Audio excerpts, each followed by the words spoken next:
तो हाय बच्चों, चलिए सबको अच्छा ना। चलिए सबको अच्छा होना चाहिए। चलिए आज हम लोग क्या क्या आगे पढ़ेंगे, ठीक है। आपने पहले भी पढ़ चुका है, ठीक है। ये 2 लेसन तक आप लोग खत्म कर चुके हैं, ठीक। तो आज हम लोग 3 लेसन को स्टार्ट करेंगे, ठीक ना। कि 3 लेसन को स्टार्ट करेंगे और आप लोग को पता है कि 2 लेसन में आप लोग को किसी को प्रॉब्लम नहीं है। अगर प्रॉब्लम है तो कमेंट करें, ठीक है। कमेंट करें, लाइक करें, सब्सक्राइब करें, ठीक है। और देखिए आगे देखते हैं लेसन 3। लेसन 3 आप लोग ऑलरेडी बहुपद के अरे क्या कहते हैं कहते हैं कि समीकरण के बारे में आप लोग ऑलरेडी पढ़ चुके होंगे, ठीक ना। कि 9th में, 8th में, 7 में, ठीक है।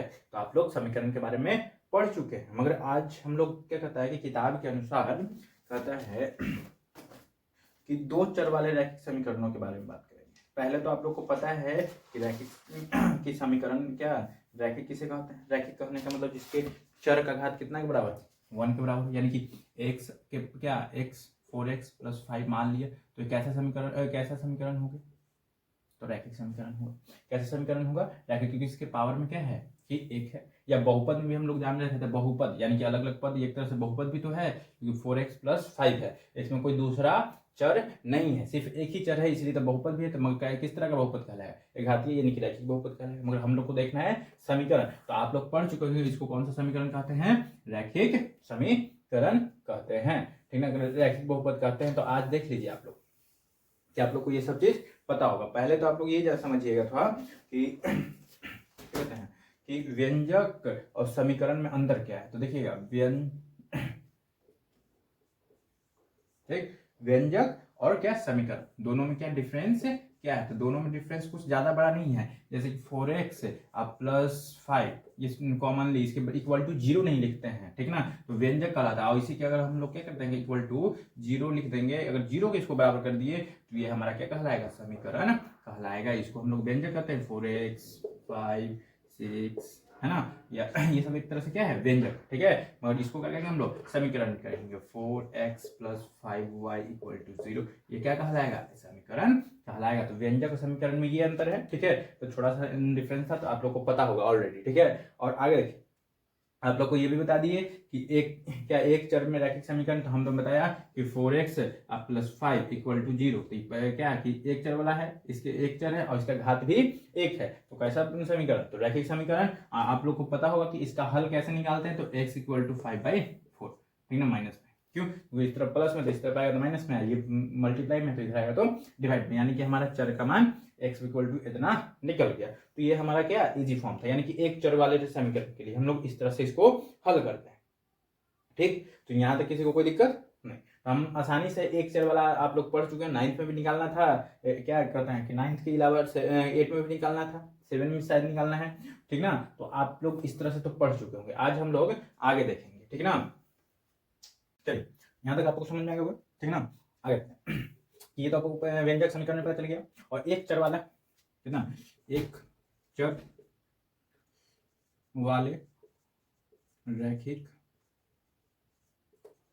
समीकरण ये है, जैसे इस तरह से रहेगा, ठीक ना। जिसमें एक चर की संख्या कितना हो, 1 हो, ठीक ना। तो एक चर वाला रैखिक समीकरण यहाँ आपने देख रखा है। अब आगे देखते हैं 2 चर वाले रैखिक समीकरण। चलो 2 चर वाले रैखिक समीकरण के बारे में जानते हैं। 2 चर वाले रैखिक समीकरण, समझिए। अभी एक चर था, एक चर वाला, इसी तरह से क्या कि 2x + 4y = 0 या 5, कुछ भी इस तरह से। तो क्या हो गया, 2 चर आ गया ना, x और y 2 चर। इसी तरह अगर 2 से तो 3 चर वाले, 4 चर वाले, इस तरह से होते हैं। तो यहाँ पर क्या हम लोग को देखना है 2 चर वाले रैखिक समीकरण। तो इस तरह से जो कि लिखा जाता है, ठीक है ना। समझिएगा ध्यान से कि 2 चर वाले रैखिक समीकरण इस तरह से। इसका क्या कि जो x क्या है कि जो 2 है 4 है, यहाँ पर मतलब कोई संख्या हो सकता है। और ये हमेशा इसको हम लोग ऐसे भी लिख सकते हैं, ax + by = 5। तो हम लोग a और b does not equal to 0, ठीक ना, डज नॉट इक्वल टू 0 ऐसे कर सकते हैं। तो यहाँ तक किसी को कोई दिक्कत नहीं। तो ये 2 चर वाले रैखिक समीकरण है। और इनका सोल्यूशन कितना होता है, माने कि आंसर कितना होता है, सोल्यूशन होता है =∞। इसका कोई भी मतलब कि एक ऐसा नहीं है कि हाँ एक ही का सोल्यूशन होगा, मतलब इसका बहुत सारा सोल्यूशन होता है जिसको हम लोग अभी आगे देखेंगे करके, ठीक है ना। इसके हिसाब से, तो इस समीकरण के हिसाब से तो यहाँ तक आप लोगों को समझ में आएगा कि दो चर वाले रैखिक समीकरण आप लोग पढ़ चुके भी हैं, दो चर वाले रैखिक समीकरण कुछ, मगर यहाँ पर हम लोग इसको पहले करके देखते हैं किस तरह से दो चर वाले रैखिक समीकरण है, ठीक है ना। चलिए देखते हैं आगे, चलिए आगे देखिएगा। कहता है मान लीजिए 2y equal to 0 minus x, यह कोई एक समीकरण है, ठीक। यह एक समीकरण है, क्या है, कितने चर वाला समीकरण है, दो चर वाला समीकरण। अगर इसको सोल्यूशन निकाला जाए सिर्फ एक समीकरण का तो क्या निकलने वाला है, तो हम लोग मानते हैं घर बना देते हैं इस तरह से, इसमें एक्स और वाई हम लोग लिख देंगे, ठीक ना, एक्स और वाई लिख देंगे। जब इसको अगर सोल्यूशन निकालते हैं तो देखिएगा कि अगर मान लेते हैं एक्स इक्वल टू 0, तो एक्स इक्वल टू 0 मानेंगे तो एक्स की जगह पर क्या लिखेंगे 0, 0 माइनस 2y इक्वल टू 0, तो जीरो का कोई वैल्यू नहीं, तो डायरेक्टली हम बोल सकते हैं 2y इक्वल टू 0, बोल सकते हैं नहीं बोल सकते हैं। तो जब 2y इक्वल टू 0 तो y इक्वल टू कुछ हो जाएगा, माइनस यहाँ रहेगा ना, माइनस, तो देखिए इस तरफ माइनस क्या माइनस 2 इधर ले आइए, तो माइनस 0/2 है ना, तो क्या हो जाएगा कि टोटल किसके बराबर हो जाएगा, 0 के बराबर हो जाएगा, नहीं हो जाएगा, तो y इक्वल टू कितना हो गया 0। तो यहाँ पर हमने y बराबर निकाल लिया, तो यानी कि x बराबर अगर 0 रखेंगे तो y बराबर भी क्या आने वाला है, तो 0 आने वाला है, ठीक ना। हमने x बराबर 0 रखा तो y बराबर भी हमारा किसके बराबर 0 के बराबर, यहाँ कुछ भी हो, ठीक है। इसी तरह से अगर क्या किसका मान निकाल लें कि x बराबर तो y बराबर 0, अगर x बराबर मान लेते हैं 1 या 2, अगर 1 भी मान लेते हैं, चलिए 1 मानते हैं, नहीं हाँ 1 मान लीजिए, तो x बराबर तो यानी कि 1 माइनस 2y इक्वल टू 0, है ना। तो देखिए कि इस तरफ से उस तरफ ले जाओ, है ना, यानी कि 2y इक्वल टू क्या डायरेक्टली हम लोग बोल सकते हैं कि 1, क्योंकि इसको अगर क्या इस तरफ ले आते तो इस तरह से हो जाएगा ना, इतना बराबर इतना, तो y इक्वल टू कितना हो जाएगा 1/2, है ना, कितना हो जाएगा 1/2 यानी कि 1/2, है ना। जब इसका ग्राफ बनाते हैं हम लोग तो देखिए इस तरह से, मान लीजिए इस तरह से, तो देखिए x का मान 0, y का मान 0, हम लोग को पता है कि यहाँ पर 0 0 होता है, इधर 1 2 3 4 5, 1 2 3 4 5, है ना, डॉट डॉट। हम लोग को क्या ना कि x बराबर 0 तो y बराबर 0, तो हमने मान लिया कि यहीं पर मेन पॉइंट। और दूसरा का क्या रखा कि x बराबर 1, x बराबर 1 तो x बराबर 1 इसके साथ, और फिर y बराबर कहता है 0.5 यानी कि इस 50% रखो, है ना, तो यानी कि यहाँ पर बनेगा ना। अब इसको हम लोग मिलाते हैं ऐसे ऐसे करके इसे मिलाते हैं, है ना। तो मिलाने के बाद आप लोग क्या देखिएगा कि अगर हम x का कोई भी मान माने या y का इसमें से कोई भी मान मानेंगे तो हमारा कोई भी मतलब कि हल आने वाला है, जो सॉल्यूशन आने वाला है इसी लाइन पे आने वाला है, इस लाइन क्या अनंत तक, जब भी जाएगा तो अनंत तक इसी लाइन पे आएगा, ठीक है ना। तो हमने क्या देखा कि x का मान हम मानते जाएंगे y का मान निकलते जाएगा, x का मान मानते जाएंगे y का मान निकलते जाएगा, इसी तरह से y का भी मान मानेंगे x का भी मान निकलते जाएगा। तो हम देखेंगे ना कि ये जितना भी अगर मान लेके x बराबर 2 मान लेते हैं, तो मान लेते हैं देखिए x बराबर 2 मान लिया तो 2 माइनस 2y इक्वल टू 0, तो माइनस माइनस है इस तरह से उस तरफ जाएगा, यानी कि 2y इक्वल टू हम लोग डायरेक्टली बोल सकते हैं 2, तो y इक्वल टू कितना 2/2 हट दिए, कितना आ गया 1, यानी कि मान ली 2 तो आगे 1, तो x बराबर 2 y बराबर 1, x बराबर 2 y ज़्यादा हो गया डिफरेंस,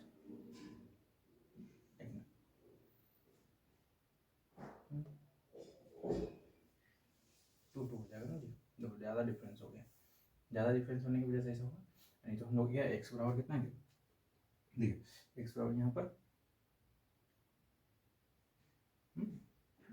2 है ना, x बराबर 2 यहाँ पर और y बराबर 1 यहाँ पर, ठीक, इसी तरह से मानते चले जाएंगे, ठीक ना, तो कोई दिक्कत नहीं।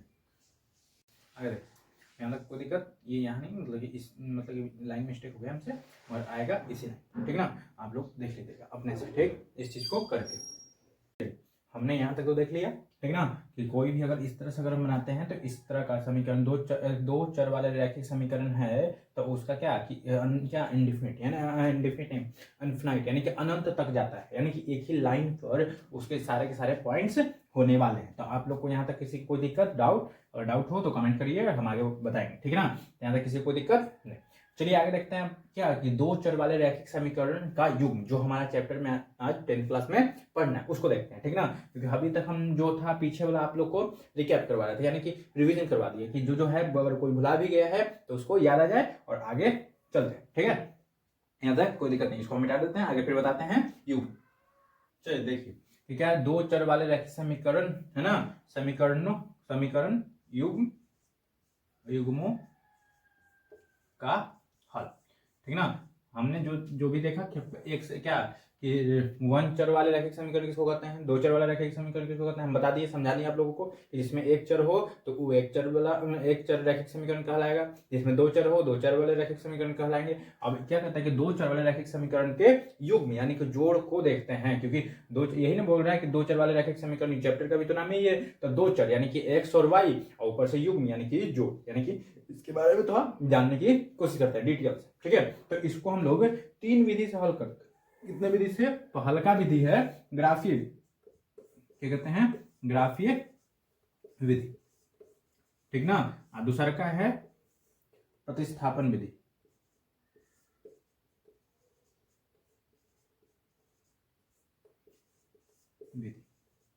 तीसरा का है विलोपन विधि।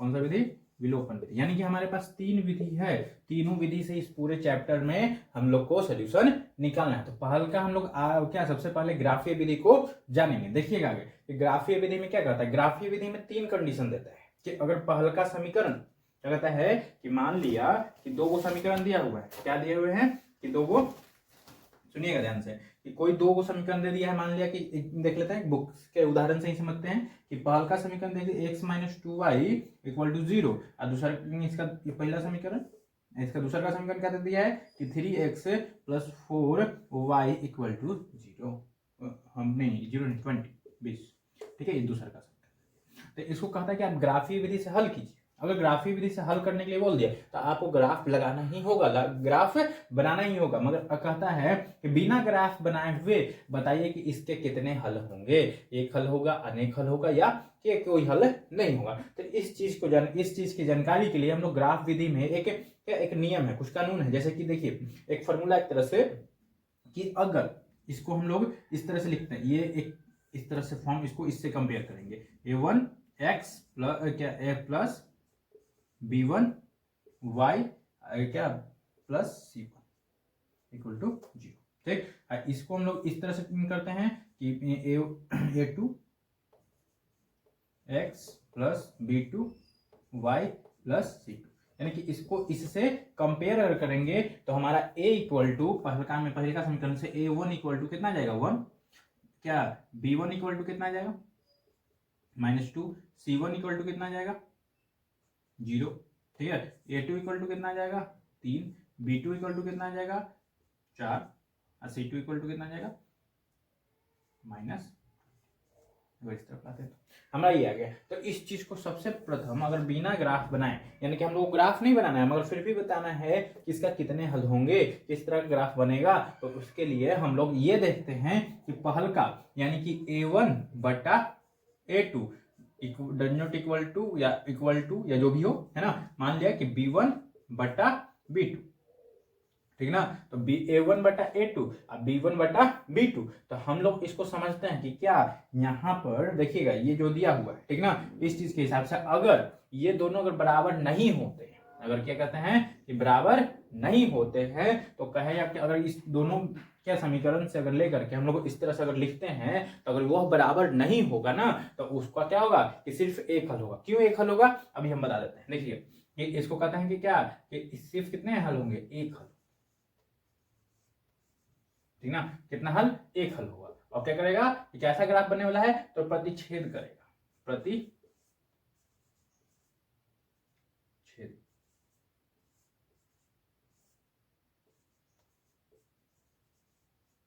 देखिए समझिए कि क्यों ऐसा। यहां पर हमने एग्जांपल ले रखा है, इसको देखिए कि a1 बटा a2 था ना, तो हमने क्या किया कि a1 का मान कितना 1, क्या a2 का मान 3 बराबर मान लेते हैं, ठीक है। b1 का मान कितना कि -2, b1 का मान नहीं b2 का मान 4, अब काटिए, इसको काट भी सकते हैं, नहीं भी काटेंगे तो चलेगा। तो -1/3 इक्वल क्या कि -1/2 क्या है, ये बराबर है, लग रहा है आप लोग को बराबर नहीं, तो बराबर नहीं है तो इसको काट देंगे। जब बराबर नहीं है तो काट देंगे। तो हम लोग क्या देखें, यह दोनों अगर पहल का a1/a2 और b1/b2 अगर आपस में इक्वल ना हो, क्या ना हो, इक्वल ना हो, जब पहले ही हमको इक्वल नहीं मिल रहा था, पीछे का हमको मतलब नहीं है, पहले आगे वाला से a1/a2 b1/b2 से ही चलेंगे। तो इससे अगर हमारा a1/b2 does not equal to क्या b1/b2 अगर होता है तो ये इसका ग्राफ कैसे बनने वाला है, यानी कि क्रॉस करेगा इस तरह से, यानी कि सिर्फ एक ही पॉइंट पे काटेगा।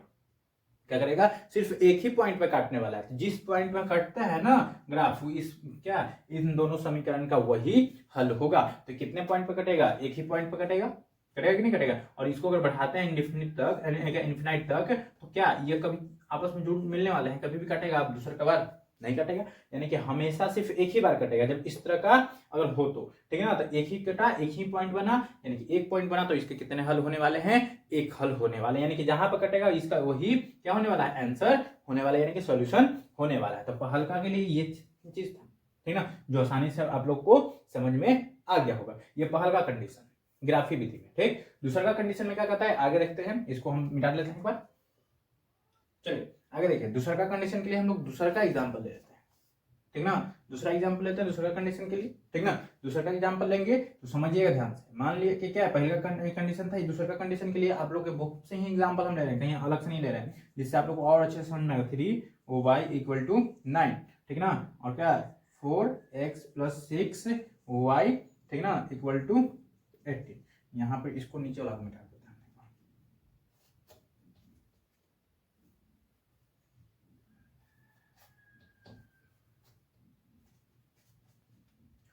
देखिए हमने नीचे वाला मिटा दिया। अब देखिए a बराबर कितना, a1 बराबर कितना हो गया 2, इसके बराबर कितना 4, b1 बराबर कितना हो गया 3, क्या b2 बराबर 6, इसके बराबर -9, इसके बराबर -18। इस तरफ से इस तरफ लाएंगे तो माइनस, ठीक, तो इस तरफ प्लस में, तो इस तरफ आएगा तो माइनस में, यानी कि -18, ठीक। हमारे पास ये है दूसरे का कंडीशन में। तो क्या देखते हैं कि पहले का कंडीशन अगर बराबर नहीं होता है, ठीक ना, तो क्या था, क्या एक ही जगह पर हल होगा, बाकी जगह पर हल नहीं होने वाला है, ठीक ना। एक ही जगह पर हल होने वाला, बाकी जगह पर हल नहीं होने वाला। समझिएगा ध्यान से इसको, ठीक ना, इसको ध्यान से समझिएगा। तो क्या देख लेते हैं एक बार करके कि 2/4 और 3/6, ये तो कट गया जी, 1/2, 3 दूनी 6, 1/2, यानी कि यह इक्वल आ रहा है, यानी कि 1/2 = 1/2 आ रहा है, यानी कि इक्वल टू आ रहा है, ठीक है। तो क्या a1/a2 b1/b2 तो इक्वल आ गया। तो क्या देख लेते हैं c बराबर क्या c1/c2 करके, तो c का मान कितना दिया हुआ है, कितना -9, इधर देख लेते हैं कि -9 बटा कितना -18, माइनस से माइनस कट गया, 9 दूनी 2, ठीक है।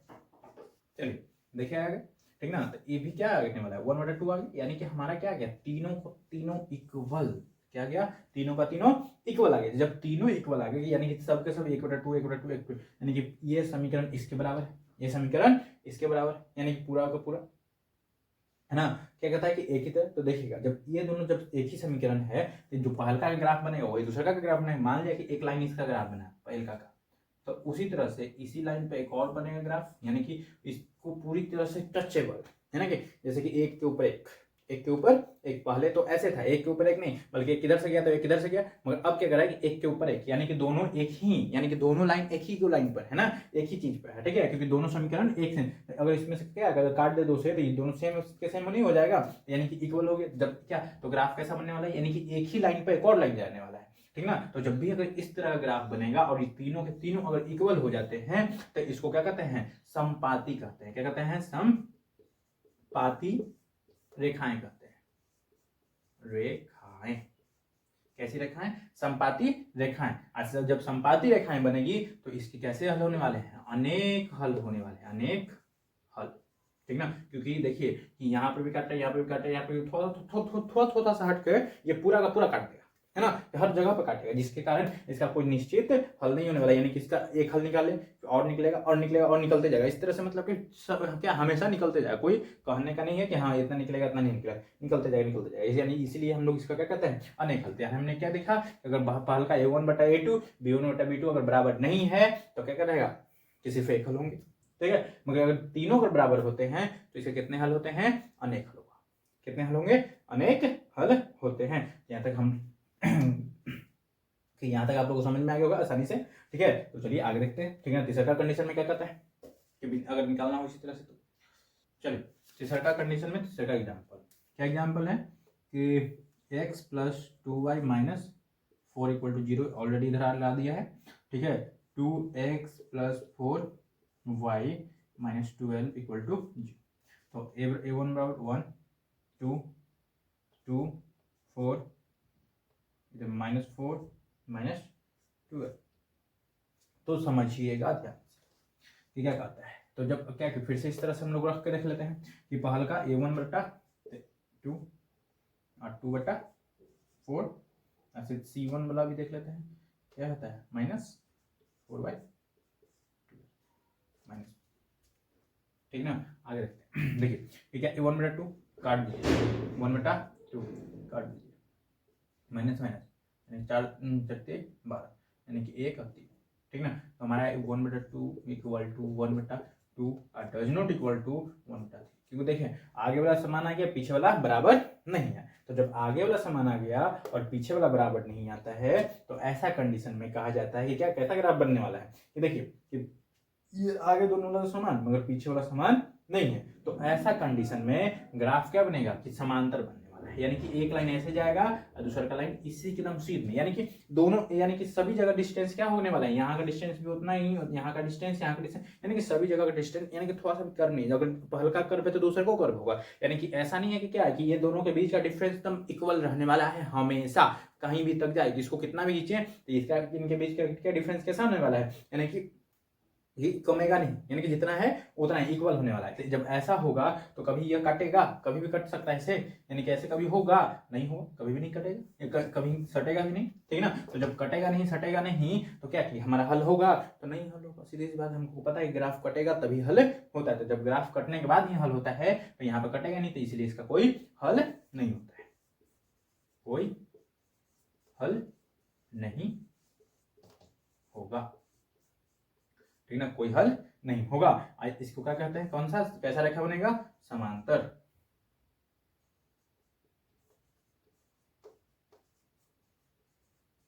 कैसे रेखाएं बनेंगी, समांतर रेखाएं। तो हमने तीनों कंडीशन देख लिया, अगर बराबर हो तो क्या बनेगा, कैसा, प्रतिच्छेदी रेखा बनेगा, अगर तीनों बराबर हो जाएगा तो समांतर, अगर आगे वाला बराबर हो पीछे वाला अगर बराबर नहीं होता है तो इसके कैसा कैसा रेखा बनेगा, समांतर, ठीक है ना। तो संपाती, समांतर और कैसा कि प्रतिच्छेदी हमने देख लिया, किसके एक हल होंगे किसके अनेक हल होंगे, आप लोग को समझ में आ गया होगा, ठीक ना। तो यहाँ तक आप लोग को कोई दिक्कत नहीं। तो आप लोग को इस चीज को याद रखिएगा, ग्राफीय विधि में ही आता है, ठीक ना। ग्राफीय विधि में आप लोग को पता करना होगा, करेगा बिना ग्राफ बनाए बताइए कि क्या है, इसके कितने हल होंगे, एक हल होगा या अनेक हल होगा या कोई हल नहीं होने वाला है। तो आप लोग इस तरीके से आप लोग इसका क्या कर रखते हैं, सॉल्यूशन निकाल लीजिएगा कि हाँ इसके कितने हल होंगे, कैसा रेखा बनाने वाला है, अगर ऐसा बन रहेगा तो कैसा समांतर रेखा बनने वाला है। तो आप लोग से पूछ देगा कि क्या पूछेगा कि बताइए अगर कंडीशन ऐसा है तो कैसी रेखाएं बनेंगी, ग्राफ कैसा बनने वाला है, तो आप लोग बोलिएगा कि क्या कि समांतर रेखाएं बनने वाला है ग्राफ में, ठीक है। तो यहाँ तक किसी को कोई दिक्कत नहीं। चलिए आगे देखते हैं, अब क्या तक आप लोग को कोई दिक्कत नहीं, इसको मिटा देना। चलिए मिटाते हैं और आगे देखते हैं ग्राफीय विधि। चलिए ग्राफीय विधि देखते हैं, कौन सा विधि देखते हैं,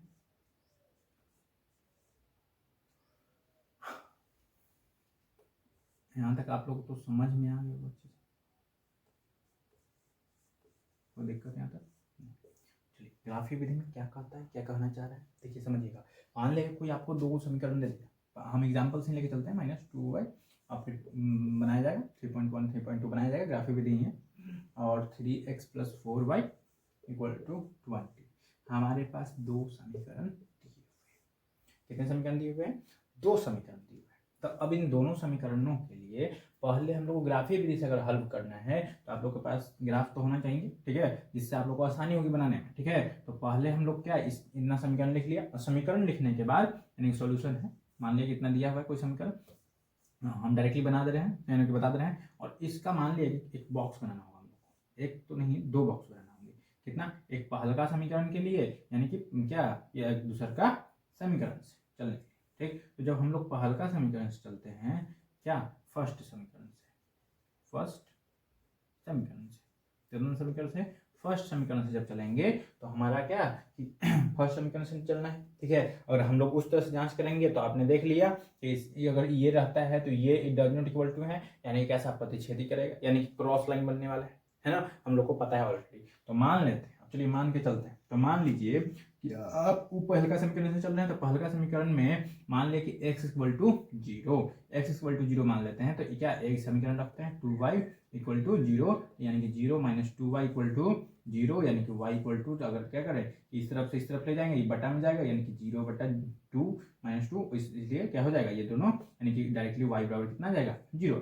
ठीक, अगर इसी तरह से फिर से, ठीक है, x का मान रख दें, ठीक ना, x का मान रखिए या y का मान रखिए, ठीक ना। अगर मान लेते हैं अगर x का मान रखेंगे तो भी वही होने वाला है, y का भी मान रखेंगे तो भी वही होने वाला है, ठीक ना। तो x का मान रखिए या y का मान लेते हैं कि इसमें अगर सिंपल बनाना तो ऐसा देखिए, कोई भी मान ऐसा रखिएगा जो ग्राफ से बाहर ना जाए, यानी कि ज्यादा बड़ा ना हो समीकरण, मतलब 4-5 इतना कहीं अंदर में आ जाए, जिससे आप लोगों को बनाने में आसानी होगी। क्योंकि देखिए आप ज्यादा भी मान रख दीजिएगा तो कोई फर्क पड़ने वाला नहीं है, यानी कि सारा चीज सेम रहेगा, मगर हाँ ग्राफ बड़ा बन जाएगा, आपका कॉपी छोटा रहेगा, इसलिए आप तो बना नहीं पाएगा, तो कहेगा कैसा वैसा, ठीक है ना। इसीलिए ऐसा मान रखा जाता है जो आसान हो, जो बटा में ना आए, ठीक ना, मतलब नॉर्मली हम लोग को क्या कि इजी पड़े, ठीक ना। तो वैसा कोई मान लेते हैं, तो मान लिया 2, मान लिया अगर 2 मानते हैं तो देखिए x minus 2y equal to 0, ठीक ना। तो हम क्या करेंगे 2 मान लिए रख दिए, अगर इस तरफ ले जाएंगे तो क्या हो जाएगा 2y इक्वल टू 2,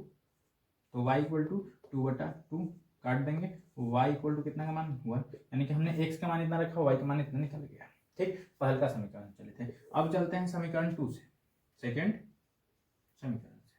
कौन सा समीकरण से, सेकंड समीकरण से, ठीक ना। तो सेकंड समीकरण में कितना है, फिर से एक बॉक्स बनाएंगे हम लोग, क्या करेंगे फिर से एक बॉक्स बनाने, x और ठीक ना, x और y। ठीक, अब देखिए दूसरे का समीकरण कितना है 3x plus 4y equal to 20।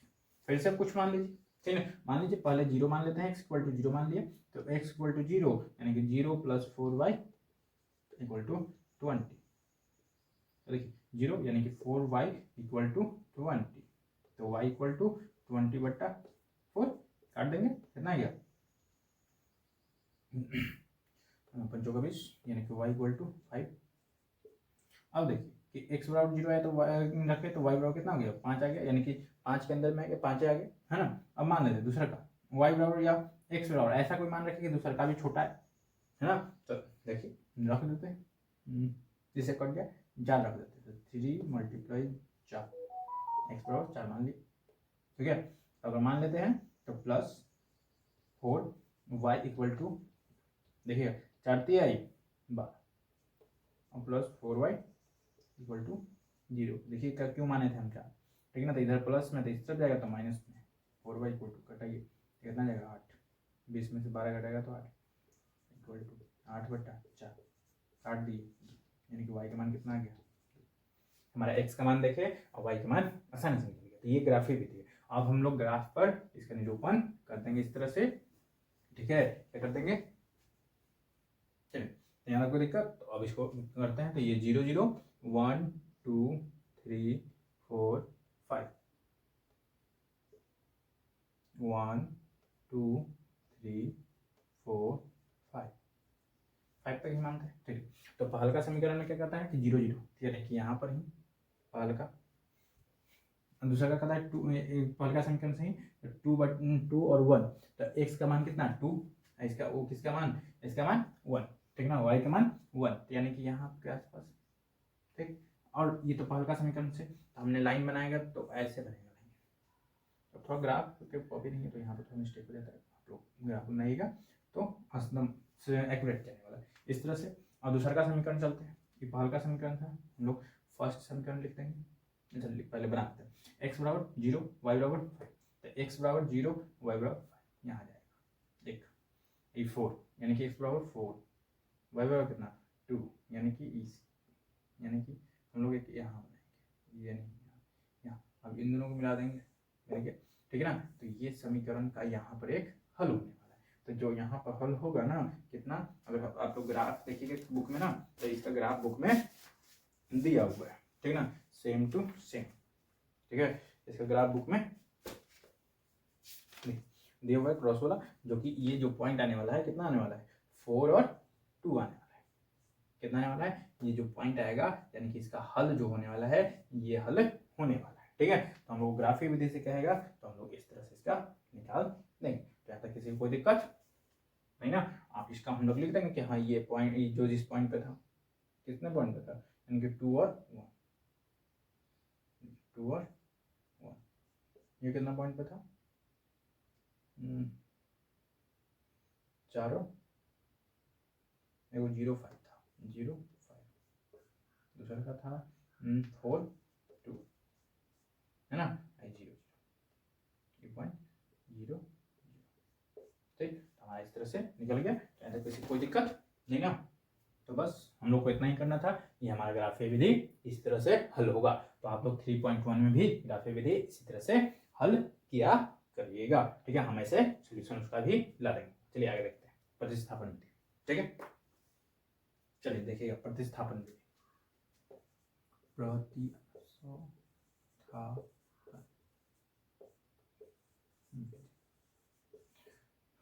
एक विधि और है, ठीक ना, जो 3.5 में आप लोग को जरूरत पड़ेगी, ब्रज गुणनखंड विधि, ठीक ना, उसके बारे में भी हम लोग आगे चर्चा करेंगे। पहले हम लोग प्रतिस्थापन विधि, अवलोकन विधि से जितने भी और ग्राफी विधि से जितने भी है ना क्वेश्चन उसको लगा लेंगे, ठीक है। तो पहले हम लोग प्रतिस्थापन विधि कैसे मतलब कि हल किया जाता है उसको देख लेते हैं। तो वही समीकरण लेते हैं, 2y = 0 जो था पहले से ऑलरेडी हमारा, ठीक है, 3x + 4y = 20, ठीक है, था हमारा दूसरा का समीकरण, ये पहला समीकरण। इसी से जब हम लोग क्या प्रतिस्थापन विधि करते हैं तो मान ली समीकरण 1 से चलते हैं, कौन से चलते हैं, समीकरण 1 से क्या करेंगे कि x - 2y = 0, ये हमारा समीकरण है। इसको क्या करेंगे कि a को किसी एक का चर का, यानी कि x बराबर एक माइनस में इस तरफ यानी कि कर लेंगे, यानी कि किसमें हो जाएगा कि 2y प्लस में डायरेक्टली, है ना, यानी कि एक चर का मान हमारा निकल गया किसी भी तरीके से, है ना। तो इस तरीके से हम लोग एक चर का मान निकाल लेंगे, ठीक है। अगर एक चर का मान निकाल लिए तो इस चर का मान अब क्या इसमें क्या समीकरण अब 2 से चलेंगे, समीकरण 1 में एक चर का तो मान निकल गया हमारा, समीकरण 2 से क्या करेंगे, समीकरण 2 कितना है 3x + 4y = 20। तो अगर जब इसको हल करेंगे हम लोग तो क्या 3x है ना = हम लोग y भी कर सकते हैं, मगर हमारा x का मान है, हमने x बराबर इतना निकाल रखा है ना, ये एक चर का मान इतना हमने निकाल रखा है। तो हमने क्या किया इक्वल टू दे दिया, 20 का 20 इस तरफ प्लस में तो इस तरफ आया तो माइनस में 4y कर दिया, कितना कर दिया 4y कर दिया, और 3x = तो घटेगा तो नहीं, घटेगा नहीं घटेगा, यानी कि x क्या x बराबर डायरेक्टली बोले तो क्या कि x एक मिनट ये ऐसे नहीं करेंगे हम लोग, ठीक ना, इसको ऐसे नहीं करके ऐसे करते हैं। क्या देखिए कि हमने यहाँ पे x बराबर निकाल लिया ना, तो समीकरण 2 में रख देते हैं, ठीक ना। तो डायरेक्टली हम लोग रख देते हैं 3 मल्टीप्लाई कितना 2y + 4y = कितना 20, है ना, 3 दूनी 6, दोनों सेम चर वाले तो जुड़ जाएंगे, तो 6 4 10, y = 20, यानी कि y का मान कितना निकल गया, यानी कि y = आ गया हमारा 2। जब y का मान 2 आ गया तो इसको समीकरण 1 में रख देते हैं, ठीक है। तो लिख देते हैं y = 2, है ना, 2 समीकरण 1 में रखने पर समीकरण 1 कितना है हमारा, तो x - 2y = 0, तो हमने रख दिया, इसमें रख देते हैं y का मान, तो x - 2 × y का मान कितना है हमारा 2 आ गया था = 0, तो 2 2 4, यानी x - 4 = 0, तो इस तरफ माइनस में इस तरफ जाएगा तो प्लस में x = कितना गया 4, हमारा किसका मान निकल गया कि कितना x का भी मान निकल गया और y का भी मान हमने निकाल लिया, ठीक ना। तो देखिए, ठीक है ना, क्या कि x बराबर इतना और y बराबर इतना, तो अतः दिए गए रैखिक समीकरण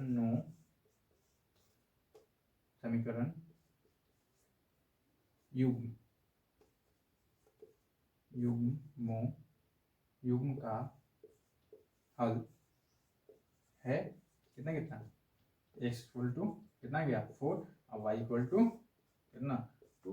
हमारे पास यही है विलोपन विधि, प्रतिस्थापन विधि। बहुत आसान है आप लोग के लिए, ठीक ना। तो इस तरह से हम लोग प्रतिस्थापन विधि भी बना लेंगे। तो आप लोग किसी कोई दिक्कत नहीं होना चाहिए। इस तरह से एक और क्या है, एक और विधि विलोपन विधि, और उसके बाद एक ब्रज गुणनखंड विधि है जो हम लोग लास्ट में देखेंगे, ठीक है ना, जब 3.5 बनाएंगे तो। ठीक, यहाँ तक किसी को कोई दिक्कत है ना? नहीं। चलिए आगे, चलिए देखते हैं विलोपन विधि। कौन सा विधि? विलोपन विधि। फिर से वही समीकरण, हमने वही समीकरण रखा और इसको हल करते हैं। तो हल करने के पहले हम लोग को विलोपन विधि में क्या करना होता है ना, कि इन दोनों में से कोई चर वाला मान को आपस में इक्वल कर देना होता है। तो इक्वल कैसे करेंगे? तो उसके लिए इसकी संख्या से इसकी संख्या में और इसमें और इसकी संख्या से इसमें हम लोग मल्टीप्लाई कर देते हैं। इस तरह से देखिएगा, समझिएगा ध्यान से कि मान लिया पहले हम लोग किससे, यानी कि समीकरण 1, यानी कि जैसे हम लिख लेते हैं कि x minus 2y equal to 0। अगर हमको क्या करना है कि 3x plus 4y equal to 20, तो हमको देखिए तो किसी मान लिया कि x को अगर हम लोग को क्या करना है, अगर इक्वल करना है आपस में, तो हम लोग क्या करेंगे, इसकी संख्या से इसमें गुना करेंगे यानी कि 3 से, और इसकी संख्या इसके आगे कुछ नहीं है तो यानी कि x से मल्टीप्लाई करेंगे। कितना से मल्टीप्लाई करेंगे? x से। तो क्या आगे वाला इक्वल नहीं आ जाएगा? आ जाएगा बिल्कुल। और जब आगे वाला इक्वल आ जाएगा तो दोनों को एक दूसरे से घटा देंगे, तो यानी कि हल्का माइनस में वो प्लस में, तो ये दोनों कट जाएगा, यानी कि कितने चर बचेंगे? एक चर बचेगा। तो हम लोग इस तरह से एक चर के हिसाब से इसको क्या कर लेंगे, निकाल लेंगे, ठीक ना। एक चर के हिसाब से हम लोग इसको निकाल लेंगे, ठीक ना। तो समझिएगा ध्यान से थोड़ा कि कैसे। तो हम लोग इसको पहले लिख देते हैं कितना, इन दोनों तरफ कितना से मल्टीप्लाई करने पर कहता है कि समीकरण 1 में है ना, समीकरण 1 को 3 से क्या गुना करने पर और समीकरण 2 को 1 से गुना करने पर, ठीक। यहाँ तक कोई दिक्कत? तो हमने किया तो क्या आ जाएगा ऊपर 3x माइनस 3 दूनी 6y इक्वल टू 3 में 0 तो 0, और यहाँ पर 3x plus 4y equal to 20। घटा देते हैं, दोनों को घटाने पर लिख सकते हैं कि अब समीकरण 1 देखो लिख देते हैं कि अब समीकरण 1 को, ठीक ना, क्या समीकरण इसको 3 मान लेते हैं गुना करने पर जो आया, यहाँ गुना करने पर जो आया कितना, कि इसको 3 इसको,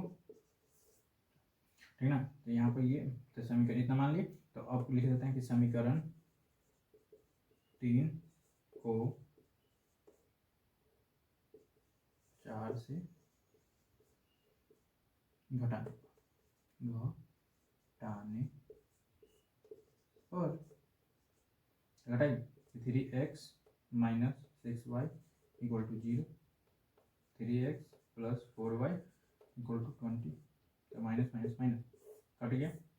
यहाँ देखिए minus minus plus 6 4 10y equal to minus में आएगा, इधर भी माइनस 20, ठीक। माइनस से माइनस गया, y इक्वल टू कितना आ गया, देखिए फिर से 20 बटा 10 यानी कट गया, यानी कि कितना y इक्वल टू कितना आ गया 2 आ गया। अब हम लोग कर देंगे, चाहे तो हम लोग कर देंगे इस तरह से, ठीक। अब कहते हैं कि y का मान, y इक्वल टू 2 का मान समीकरण 1 में रखने पर, तो 1 कितना है कि x minus 2y equal to 0, तो x का मान y का मान कितना है, तो x minus 2 multiply 2 equal to 0, तो x बराबर कितना x बराबर इस तरफ माइनस है तो माइनस 4 इक्वल टू 0, तो x इक्वल टू 4, यानी क्या आ गया। यहाँ तक कोई दिक्कत, यहाँ तक कोई दिक्कत है ना किसी को, यानी कि y का मान समीकरण कितना पर 1 में रखेंगे, तो रखने पर अतः फिर वही चीज लिख देंगे, अतः दिए गए समीकरण समीकरण